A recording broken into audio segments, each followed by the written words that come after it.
সংগ্রাম সংগ্রাম মৌখিক প্রজ্ঞাপন প্রজ্ঞাপন প্রজ্ঞাপন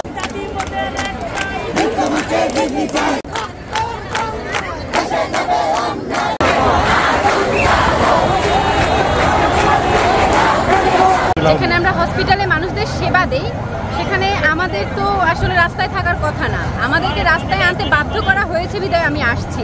আমাদের দাবি একটাই, আমাদের এক দফা এক দাবি, আমরা এইচএসসি পাস করে ভর্তি পরীক্ষা দিয়ে আমরা এখানে নার্সিংয়ে চান্স পাই। এই যে আমরা ইন্টার পাস করার পরে নার্সিংয়ে 3.5 বছর কোর্স করার পরেও আমাদের মানটা হচ্ছে ইন্টারের মান। এই যে আমাদের সাথে যে এই বৈষম্যটা করা হচ্ছে, আজকে আমরা এই বৈষম্যের বিরুদ্ধেই আমরা রুখে দাঁড়াইছি। আমরা ইন্টার পাস করে আসার পরও কেন আমাদেরকে ইন্টারের সম্মান দেওয়া হবে, এই যে বৈষম্য করা হচ্ছে, আমরা সেই জন্য আজকে আমরা রাজপথে নামছি। আমাদেরকে বরাবর বলেছে যৌক্তিক, তাহলে যদি যৌক্তিকই হয় তাহলে আমাদেরকে তো লাগে না। আর যদি যৌক্তিক হয় তাদের কথা হলো যৌক্তিক, কিন্তু অনেকে ঝামেলা করতে পারে।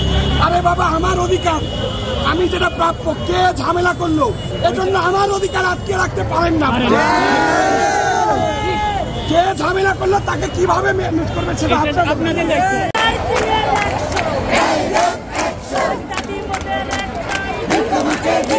আমরা তো এতদিন শান্তিপূর্ণভাবে অবস্থান কর্মসূচি করে আসছি, আমরা শান্তিপূর্ণভাবে আমাদের দাবিটা আদায় করতে পারি না। এই জন্যই আমরা চাচ্ছি যে, আমরা দেখিয়ে দিতে চাচ্ছি যে নার্সটা শুধু আসলে মানুষের সেবাই দিতে পারে না, নার্সটা একটু মানুষের দুর্ভোগ তৈরি করতে পারে। আমরা দেখেছি যে ইতিপূর্বে যেগুলা ছাত্র আন্দোলন সফল হয়েছে, আসলে জনদুর্ভোগ ছাড়া সফল হয় নাই, রক্ত দেওয়া ছাড়া সফল হয় নাই কেউ। এই জন্যই আমরা মূলত আজকে শাহবাগে আসছি।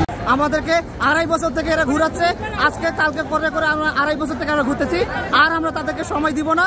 আমরা রাজপথে নামছি, মহাসমাবেশ ডাকছি। ইনশাল্লাহ আজকে আমাদের যতক্ষণ না আমাদের দাবি অধিকার হচ্ছে আদায় করতে পারছি, ততক্ষণ আমরা রাজপথ ছাড়তেছি না।